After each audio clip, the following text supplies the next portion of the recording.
Le péché n'aura pas un instant domination sur vous. Il a bien la volonté de faire ce qui est bon, mais il ne trouve pas le moyen de l'accomplir. 7-18. Et au milieu de tous ses vains efforts pour accomplir la loi, son incapacité s'écrie, misérable que je suis, qui me délivrera de ce corps de mort? Et voici ce que répond la foi qui saisit en Christ l'affranchissement. Je rends grâce à Dieu par Jésus-Christ notre Seigneur. Romains 7-25. Oui, il y a un affranchissement de la loi, de la domination du péché et de la mort, qui est dans les membres. Et cet affranchissement est une loi nouvelle, une force supérieure, une puissance effective qui délivre du péché.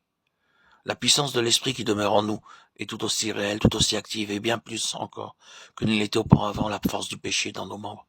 C'est l'esprit de vie qui se trouve en Christ et c'est de cette vie de Christ qui reçut la vertu toute puissante de Dieu lors de sa résurrection et de son ascension.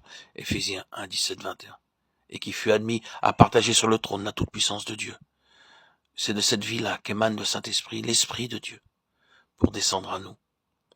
La loi de la puissance, la domination de la vie, qui est en Jésus-Christ, m'ont affranchi de la loi et de la domination du péché et de la mort, qui était dans mes membres, m'obtenant ainsi une liberté tout aussi réelle que l'était auparavant mon asservissement au péché.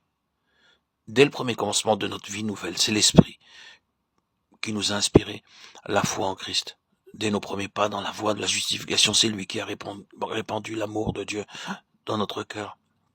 Romains 5-5. C'est lui encore qui nous a fait voir en Christ notre vie aussi bien que notre justice. Mais tout ceci était le plus souvent accompagné d'une grande ignorance, soit de sa présence, soit de la nécessité de recevoir sa vertu toute puissante. Lorsque le croyant est amené, Romains 7-14-23, reconnaître le légalisme invétéré de son ancienne nature en même temps que son absolue incapacité, il en vient aussi à comprendre, comme jamais il ne l'avait fait, ce qui nous est dit du Saint-Esprit et de la vertu puissante avec laquelle il délivre du péché et de la mort. Cette lettre aux Romains alors devient pour Paul l'expression du plus haut degré de foi, en même temps que celle de son expérience. La loi de l'esprit de vie m'a affranchi de la loi du péché et de la mort. La loi de l'esprit de vie règne alors dans nos membres avec tout autant de réalité, de puissance et de spontanéité que régnait auparavant la loi du péché. Le croyant qui voudrait vivre pleinement de cette vie d'affranchissement en Christ comprendra facilement quelle est la voie qu'il doit suivre. Romains 8 est le but auquel devait l'amener Romains 6 et 7. Paul devra donc commencer par étudier et croire ce que ces deux chapitres lui disent de sa position en Christ, mort au péché et vivant pour Dieu, délivré du péché et de la loi et uni à Christ. Si vous demeurez dans ma parole, vous connaîtrez la vérité vous affranchira. Jean 8, 31-32. Que tout ce que la parole de Dieu vous enseigne de votre union avec Christ soit pour vous la source habituelle de votre foi et de votre vie. Demeurez en Christ et Christ demeurera en vous. Jean 15, 4.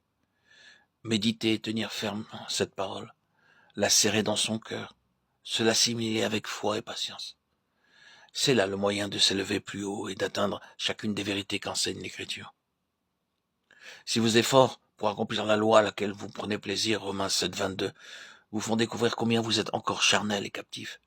Et s'il vous paraît que ce soit là tout le contraire d'un progrès, souvenez-vous que c'est précisément quand on désespère de soi qu'on apprend à tout attendre de l'esprit, à compter sur lui seul, pour être affranchi et vivre de la liberté que Christ donne.